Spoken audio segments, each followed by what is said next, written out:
During the Yom Kippur davening, we say, Hakol chafetzim lira es shemecha. Every Jew wants nothing more than to serve Hashem properly. Deep down inside, the thin, small voice of our neshama tahora continuously echoes throughout our being, compelling us to grow, to strive, to begin a new chapter in the long and tumultuous tale of our journey toward Hashem's embrace. As Chazal phrased it, Ritzaynenu la'asos ritzaynecha. Our will is to do Hashem's will. But there's only one problem. Umima akev sa'ar shebi'isa. The Yetzer Hara prevents us from carrying out our intention.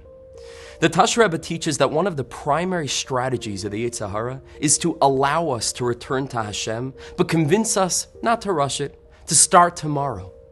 With all kinds of different claims, many of which appear to be for the benefit of our spiritual success, like the idea that one must first truly understand how tshuva works before attempting to improve, the Yetzer Hara pushes us off and causes us to delay our embarkment on an epic spiritual adventure.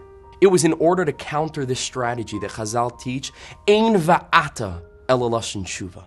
Anytime the word va'ata and now is used, this is a reference to tshuva, because this is the essence of tshuva. Va'ata, right now. Seize the moment, grab hold of the inspiration, and don't delay. The first pasuk in our parsha reads, Re'ei hanoichi noisen lefneichem hayoim bracha uklala. See, I am placing before you today a blessing and a curse. The Tasher Rebbe points out two difficulties with this pasuk. First of all, why is the word re'eh used when there was nothing to look at? Wouldn't the word shema, hear, have been more appropriate in this context of verbal communication? Second, why does the pasuk say that Hashem is placing the blessing and curse before Am Yisrael hayoim, that day, if, as the ensuing psukim make clear, the blessing and curse would only manifest at a later date, depending on the choices of Am Yisrael and the lifestyle they would lead? Based on what we have learned, the Tzaddik explains that the word hayoim is the heart of the pasuk. In using this word, Hashem is not referring to a time frame for the delivery of the blessing and curse.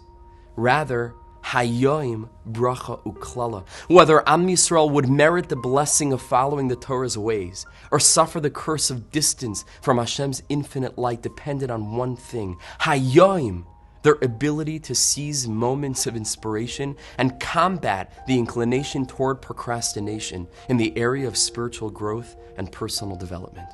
This also explains why the word re'eh is used as opposed to the word shema.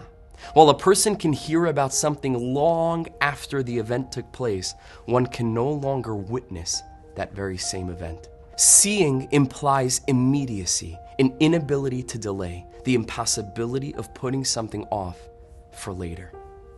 Friends, may we merit to turn up the volume of that holy inner voice, constantly compelling us toward tshuva, toward being a little bit better, living a little bit higher. And may we take this teaching as a reminder never to delay putting that inspiration into practice, immediately granting it a vessel and a home in this physical world by doing something practical to ensure our ability to implement the changes we wish to see. Wishing all of Am Yisrael a restful, elevated, and meaningful Shabbos Kodesh.